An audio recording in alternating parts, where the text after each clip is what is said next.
اللہ تعالیٰ سے بات منوانے کا بہترین طریقہ کیا ہے؟ میں نے یہ سوال ایک سفید ریش بزرگ سے پوچھا۔ وہ مسکرائے، قبلہ رو ہوئے، پاؤں لپیٹے، رانیں تہ کی، اپنے جسم کا سارا بوجھ رانوں پر شفٹ کیا اور مجھ سے پوچھا تمہیں اللہ سے کیا چاہیے؟ ہم دونوں اس وقت جنگل میں بیٹھے تھے، ہبس اور گرمی کا موسم تھا، سانس تک لینا مشکل تھا۔ میں نے اوپر دیکھا، اوپر درختوں کے پتے تھے اور پتوں سے پرے گرم پگھلتا ہوا سورج تھا۔ میں نے مسکرا کر عرض کیا اگر بادل آ جائیں، ذرا سی ٹھنڈی ہوائیں چلنے لگیں تو موسم اچھا ہو جائے گا۔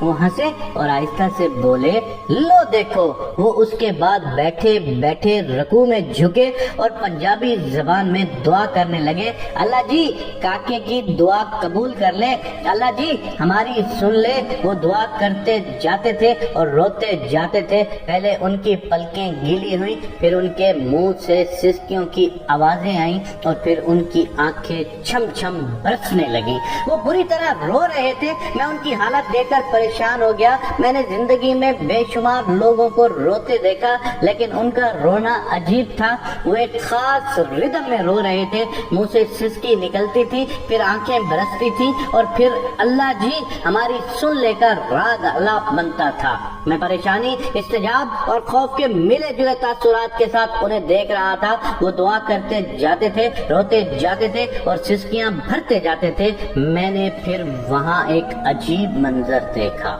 مجھے ہوا ٹھنڈی ہوتی ہوئی محسوس ہوئی۔ آسمان پر اسی طرح گرم سورج چمک رہا تھا، لیکن جنگل کی ہوا میں خنکی بڑھتی جا رہی تھی۔ میری پیشانی، سر اور گردن کا پسینہ خشک ہو گیا۔ میرے سینے اور کمر پر رینگتے ہوئے قطرے بھی غائب ہو گئے۔ میں ٹھنڈی ہوا کو محسوس کر رہا تھا اور حیران ہو رہا تھا۔ میرے دیکھتے ہی دیکھتے پتوں نے تالیاں بجانا شروع کر دی، شاخیں ایک دوسرے کے ساتھ الجھنے لگیں، پودے ہوا کی موسیقی پر ناچنے لگے اور پھر بادل کا ایک ٹکڑا کہیں سے آیا اور سورج اور ہمارے سر کے درمیان تن کر ٹھہر گیا۔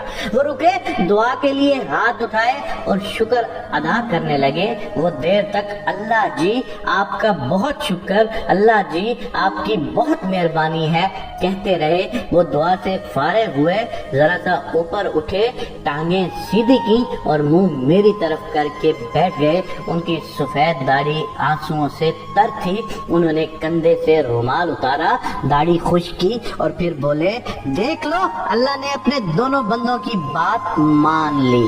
میں نے ان کا ہاتھ پکڑا، چوما اور پھر عرض کیا بابا جی لیکن اللہ سے بات منوانے کا فارمولہ کیا ہے؟ اللہ کب، کیسے اور کیا کیا مانتا ہے؟ وہ مسکرائے، شہادت کی دونوں انگلیاں آنکھوں پر رکھی اور پھر بولے یہ دو آنکھیں فارمولہ ہے۔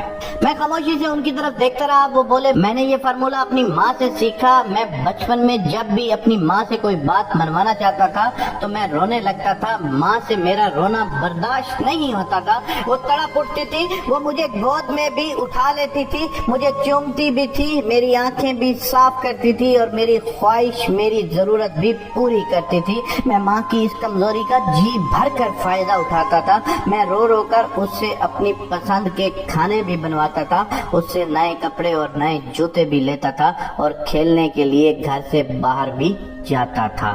وہ رکے اور پھر آہستہ سے بولے میں نے جب مولوی صاحب سے قرآن مجید پڑھنا شروع کیا تو مولوی صاحب نے ایک دن فرمایا اللہ تعالیٰ انسان سے 70 ماؤں سے زیادہ پیار کرتا ہے۔ یہ فکرہ سیدھا میرے دل میں لگا اور میں نے سوچا میں رو کر اپنی ماں سے سب کچھ منوا لیتا ہوں، اللہ اگر مجھ سے 70 ماؤں جتنی محبت کرتا ہے تو پھر میں رو رو کر اس سے کیا کیا نہیں منوا سکتا۔ وہ رکے اور بولے بس وہ دن ہے اور آج کا دن میں روتا ہوں، اللہ کی ذات میں 70 ماؤں کی محبت جگاتا ہوں اور میری ہر خواہش، میری ہر دعا قبول ہو جاتی ہے۔ آج میں آپ کو اور اپنے دیکھنے والے تمام دوستوں سے یہ گزارش کرتا ہوں کہ جس طرح تم نے بچپن میں اپنے ماں باپ سے اپنی باتیں منوائی ہیں، اگر ایک بار اس ذات باری تعالیٰ کے آگے گڑ گڑا کر اپنی بات کی معافی مانگو، اپنی ذات کی معافی مانگو، اس اللہ تعالیٰ کے آگے اپنا آپ بچھا دو، اس کے آگے رو کر اس کے آگے اپنی التجا کرو. خدا کی قسم کھا کے کہتا ہوں کہ تمہارے رو کے اٹھنے سے پہلے تمہاری مراد پوری نہ ہو تو پھر کہنا. لیکن بات یہ ہے تمہارے رونے میں سچائی ہو, تمہاری اللہ کی عبادت میں سچائی ہو, ویسی سچائی جیسا کہ بچپن میں تم اپنی ماں کے آگے کرتے تھے.